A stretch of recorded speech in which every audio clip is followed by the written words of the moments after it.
Una noche de enero, a principios de los 70, Christine Nilsson cantaba Fausto en la Academia de Música de Nueva York. Aunque ya se hablaba de la construcción a remotas distancias metropolitanas, por encima de la calle 40, de un nuevo teatro de la ópera que competiría en costo y esplendor con los de las grandes capitales europeas, el mundo elegante se contentaba todavía con reunirse cada invierno en los destartalados palcos rojos y dorados de la vieja y entrañable academia. Los conservadores la adoraban porque era pequeña e incómoda.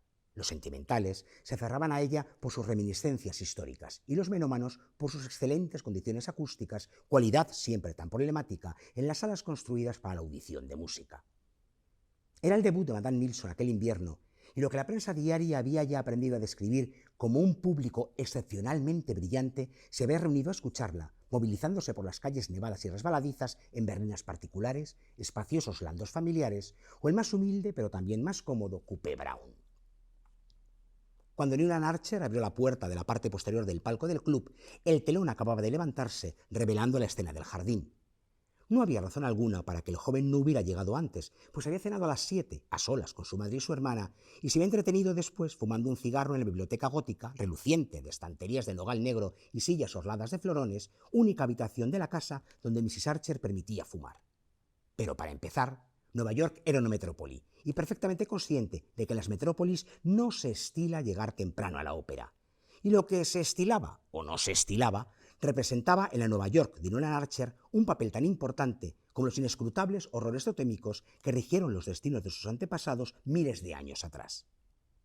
La segunda razón para su retraso era de índole personal.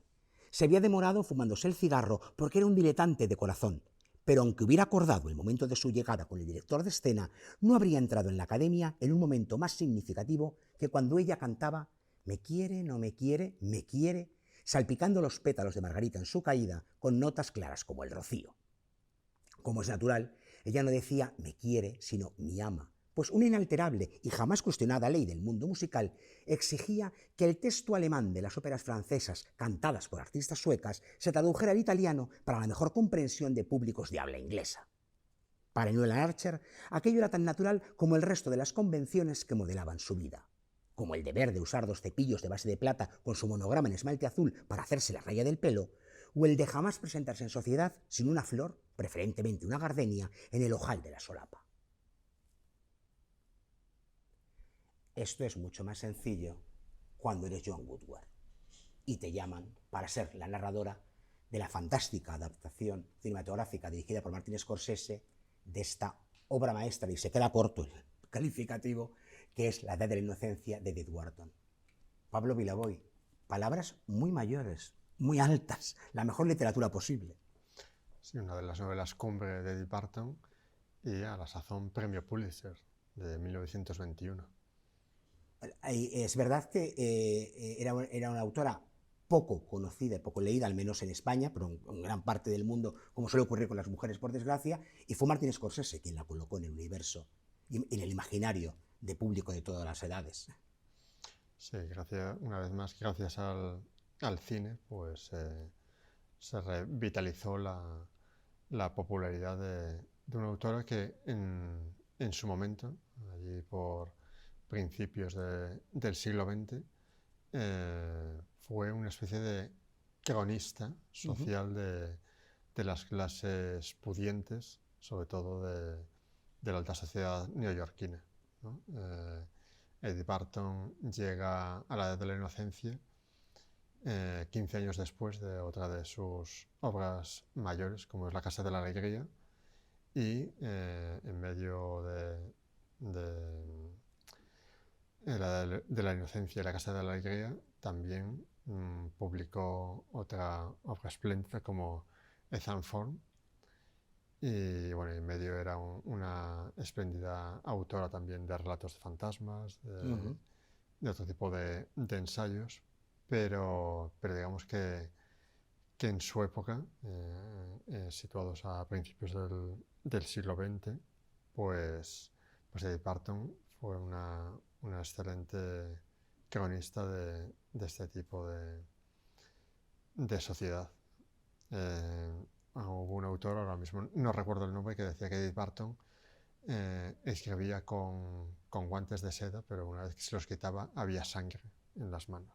Iba a decirte, tenía un vitriolo porque su propia vida sufrió tanto, citando otra de sus obras, por las costumbres del país, por lo que una mujer debía o no debía hacer, o no podía hacer, o no le dejaban hacer. Y claro, todo eso está en la obra de Edith Barton vivísimo.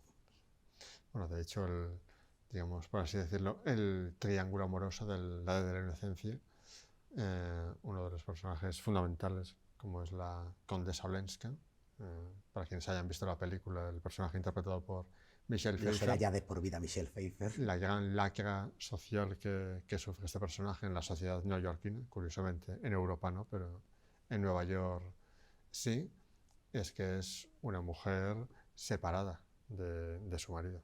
Y eso se contraponía con la propia vida de Edith Barton, que también fue una mujer divorciada en su época, cuando no se acostumbraba, al menos en la alta sociedad norteamericana. Y lo cuenta en su autobiografía, espléndida también. Así que, bueno, quienes quieran asomarse a ese Nueva York, a esa ironía espléndida de Edith Barton, creo que empezando con la de la inocencia, pues es un buen comienzo. Y a partir de ahí, como Buzz Lightyear, el infinito y más allá. Está todo en su obra. Exactamente. Y vamos a hablar de infinito. Ahora, también. De verdad no lo traía pensado, ha surgido de repente, es la magia de la literatura, pero me ha venido así, porque nos vamos más allá del horizonte con Magallanes y Elcano, esta gesta, esta auténtica proeza, la primera circunnavegación, la vuelta al mundo, pero además de verdad, sales de aquí y das toda la vuelta al globo terráqueo y vuelves prácticamente al punto de partida. Esta gesta que nunca se ha contado todo lo bien que debería por parte nuestra, porque es española, desde el principio y hasta el final. Menos mal que ha llegado este cómic fantástico para contarnos lo que primero Magallanes, como terminó haciendo Elcano, no se les olvide además que algunos se quedan solo en esto, pues ahora lo hablamos con el autor, pues más allá del horizonte pudieron circunnavegar el mundo. Juan Galatas, bienvenido al Arpa de Bécquer. Gracias, muchas gracias, Óscar. Este cómic tan especial publicado por Colima, que has dibujado con esas acuarelas absolutamente magistrales, ahora van a ir viendo detalles ustedes mientras que conversamos. ¿Cómo se te ocurre esta locura? ¿Cómo te embarcas, nunca mejor dicho, en esta locura? Pues maravillosa locura, ¿eh? Pues me embarqué hace como 2 años y medio. A mí la historia me encantaba, porque yo había leído hace tiempo muchos libros, y además el primer libro que leí fue de un americano, precisamente, que contaba la historia, vamos, con todo detalle, y me pareció, y la historia me encantó. Y a partir de ahí, pues empecé a buscar libros. Y bueno, yo sabía, antes de leer nada, yo sabía que era una aventura, pues que había pasado lo que había pasado. Magallanes murió y luego acabó Elcano. Pero nunca me imaginé, primero, que fuera tan larga, que fueron 3 años. Y luego que desde que partieron hasta que llegaron, fue una detrás de otra. Es decir, una detrás de otra. Fue como el juego del calamar, ¿eh? Iban cayendo, les pasaba de todo. Disputas entre ellos y luego ya, pues, el mar, indios, luchas, tremendo. Y fueron 3 años bestiales. A mí esto me parece la aventura de las aventuras, ¿no? Y como decimos, y poco potenciada, poco conocida, oye, y en el buen sentido, y poco presumida. Sí, se conoce poco porque, bueno, y en España, pues porque Elcano se le ha dado importancia, pero yo creo que debería de conocerse más a nivel de, pues de enseñanza y todo eso, y a nivel de orgullo personal, que, o sea, que nosotros fuimos los primeros que hicimos esto. Pues la gente, pues es una prócer lo de la Luna, lo de Colón también, pero esto es impresionante y no se conoce tanto como se debería conocer. Fue una revolución a partir de eso, o sea, se midió la Tierra, se dio la vuelta al mundo y mucha gente, hasta muchos años más tarde, no se hizo, o sea, fue una gesta tremenda, sí.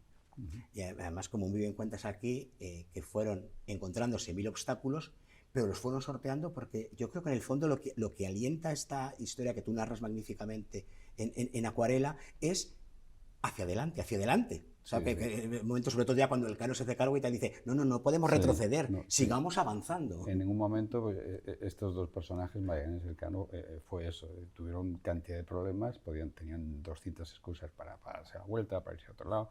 Eh, Cuando llegaron a América no sabían que había un estrecho, no tenían ni idea. Exacto, Es claro. decir, podía haber sido pues como América del Norte, que es todo hielo, todo polo, y en el sur, ¿por qué no? Podía haber sido exactamente igual. Y bajaban y entraban en todos los ríos, en todas las bahías, pum, pum, pum, y abajo es que estás ya con nieve, con frío, dicen, bueno, aquí hay que darse la vuelta. Pues ahí Magallanes, pum, pum, pum, para adelante, y consiguió cruzar descubrir el estrecho, y luego ya, pues bueno, el Pacífico, y todo. Y luego después, la alternativa, pues el Cano hizo un recorrido espectacular, con el peligro de que no podía, no podía parar en ningún puerto porque le pillaban los portugueses. Entonces Claro. tenía que ir mucho más al sur No correspondían a esas aguas, tratado de Tordesillas. Claro, entonces no tenía que estar ahí, y si le pillaban, pues le metían, le confiscaban todo, les metían en la cárcel, y las cárceles ahí sobrevivían muy pocos. Y entonces él tuvo que ir muchísimo más al sur, pero además es que los navegantes te lo dicen, con las corrientes en contra, porque el viento y las mareas van de oeste a este. Y él iba con un barco destrozado, que se caía a trozos, la madera pudriéndose, cargado hasta arriba, y luego con marineros muertos de hambre. Yo no me explico cómo lo hicieron, la verdad.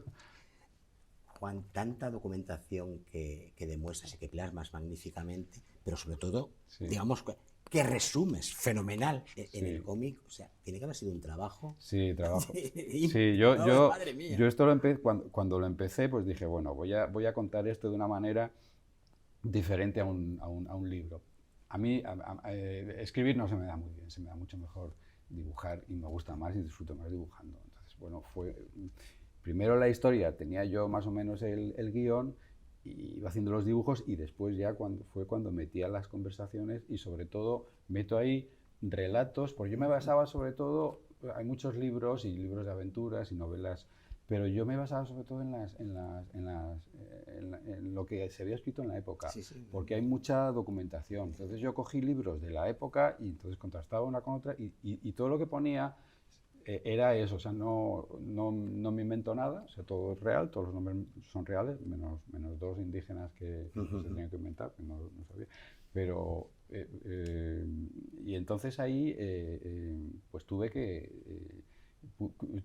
reflejar todo con dibujos, y bueno, me tiré dibujando, empecé con Instagram, yo lo publicaba en Instagram, publicaba los dibujos en Instagram, la gente me comentaba, y entonces me di cuenta que había mucha gente muy fina, que hilaba muy fino, y decía, pues, oye, que esto no fue así, oye, que... Entonces, a partir de ahí ya dije, tengo que tener muchísimo cuidado, muchísimo cuidado. Y entonces ya los dibujos eran un poco más precisos, y sobre todo las historias que contaban tenían bastante más rigor. ¿Y cómic o novela gráfica? Yo creo que, a ver, cómic, cuando dices a alguien cómic, lo ve como un poco de broma, no tan serio y todo eso. A mí me gusta más que sea más un cómic, yo creo. Pero bueno, está ahí, es un cómic con mucho texto, con mucha literatura. Pero tiene también muchas conversaciones, tiene gestos, tiene batallas, tiene actuaciones, tiene todo, y tiene muchos dibujos. O sea, predomina el dibujo. Pues tiene 500 dibujos. O sea que bueno. Es que además ya lo hemos hablado aquí en alguna otra ocasión, ¿verdad? Pues, ¿por qué denostar el cómic? El cómic es una maravilla. Hay gente que le da eso como urticaria. Sí. No lo llames cómic, eso que lo van a pensar que es para niños. Primero, que hay de malo que sea para niños. Para mí es un cómic, Claro. la verdad. Pero es que hay cómics maravillosos. Es que Claro. que últimamente, bueno, yo empecé con lo que todo el mundo, con Tintín, con Asterix, pero es que ahora hay unos cómics que son auténticas maravillas, pero maravillas artísticas. A mí me encantan, desde luego. Pero es verdad que la gente que no es muy de cómic, pues lo ve un poco como, bueno, Mortadelo y Filemón y todo eso. Pero es un arte, es un arte, porque hay cosas que son increíbles. Sí. Y tú lo demuestras. ¿Y Acuarela en concreto por qué?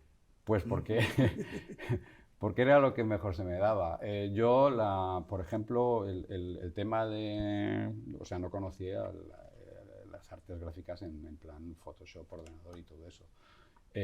Y me gusta más el olor a la acuarela, el pincel, no hay nada como eso. Y disfruto el tiempo haciendo eso, dibujando los bocetos.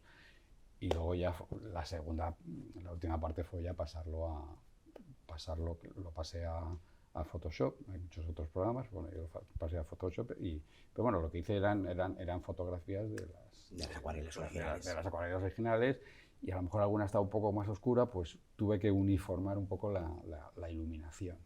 A lo mejor darle algún tonito, pero nada más, es decir, pues simplemente fue cambiar la iluminación, porque todo lo demás, la verdad es que yo lo veía bien y tampoco quería cambiar muchas cosas. Sí. Es que, como dices, lo hicieron a la manera que lo cuentas, no les quedó otra, hace 500 años. Claro, Justo. Cuando aún había tierras ignotas en el mapa, que se estaba casi haciendo día a día. Y luego hay muchos mapas. A mí me gustaba mucho hacer mapas, y además en el cómic se ve una evolución, porque al principio, pues bueno, yo tampoco tenía mucha experiencia en hacer mapas y este tipo de dibujos, que es muy particular, y se nota un poco al final que se ve un poco mejor. Y los mapas me fascinan, porque yo para hacer los mapas cogía los libros de mapas antiguos. Claro. Entonces cogía ahí, ponía un color de fondo, con las letras, eso me encantaba, la verdad. Sí. Hay otra cosa estupenda, que es la estructura, porque vas dejando que cada personaje cuente una parte de su historia, de la historia, perdón, su parte de la historia. Eso sí. Esa es la idea. Mi padre escribió un libro hace unos años y me encantó, porque cada uno describe sus cosas de su manera. Entonces yo aquí escogí, para no ser a lo mejor aburrido, que no es un narrador que lo cuenta, lo cuentan diferentes personas. Y también me interesaba porque en el barco pues viven mujeres. Y la única manera para mí de meter a mujeres era, pues vamos a ver el punto de vista de algunas mujeres que no estuvieron ahí, porque ninguna se embarcó, lo prohibió Magallanes, pero por ejemplo, pues habla la mujer de Magallanes, habla un poco cómo pasó su sentimiento, cuando se despidió de él y todas esas cosas, y ella es una de las narradoras. Luego hay otra nativa guaraní, que también es otra de las narradoras. Entonces, para mí fue una manera de meter a mujeres. Y luego es que es muy divertido también, porque cada uno es de una manera.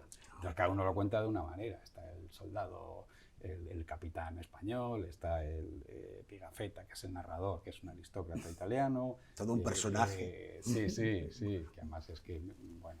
Busquen sobre Pigafetta, es un personaje. Antonio Pigafetta escribió... hay textos de Antonio Pigafetta, el que tiene un texto más amplio del viaje. Y entonces ellos son personajes, marineros también, pero todos son reales. Todos han escrito, todos han hecho cosas y todos han participado de una manera o de otra, sí. Y como dibujante, ¿cómo fuiste ensamblando toda la historia? ¿Cómo fue? Fue muy difícil hacer las transiciones. No, yo iba capítulo por capítulo. Yo tenía un guión en la cabeza. Yo la verdad es que no soy el mejor, no lo hago todo de una manera así, totalmente organizada, y hay que hacer esto. Es más, la maquetación la hice al final de todo. O sea, yo hacía dibujos. Y luego fue un Tetris. O sea, yo cogí el dibujo y ojo, este hay que meterlo aquí, este hay que meterlo aquí. Pues aquí voy a meter un mapa, aquí voy a meter un texto. Entonces, al final fue un puzzle que iba haciendo. Normalmente los cómics hacen la hoja y hacen todo, pues como incluso los bocadillos y todo. Yo no, yo al final lo encajaba todo como podía. Pero así me divertía y así lo hacía. Entonces lo que hacía es, lo creaba sobre todo capítulo a capítulo. O sea, por ejemplo, el capítulo primero es la historia anterior a que Magallanes. Otra cosa, quería contar la historia, pero con mucha profundidad. Es decir, no salieron y ya está, no. ¿Por qué salieron? ¿Por qué fue Magallanes? ¿Por qué le eligieron? ¿Por qué? Yo qué sé. Entonces, El primer capítulo, por ejemplo, es la historia de la navegación, empezada por Portugal y por Castilla. Y entonces yo empezaba un capítulo y lo iba pensando qué cosas iba a poner en un capítulo. Y ya cerraba el capítulo. Y luego, siguiente capítulo, pues esto. Todo con un guión así un poco global. Y me salían muchas cosas con el tiempo. De repente leía una cosa que era interesante, ¡joder, hay que meter eso!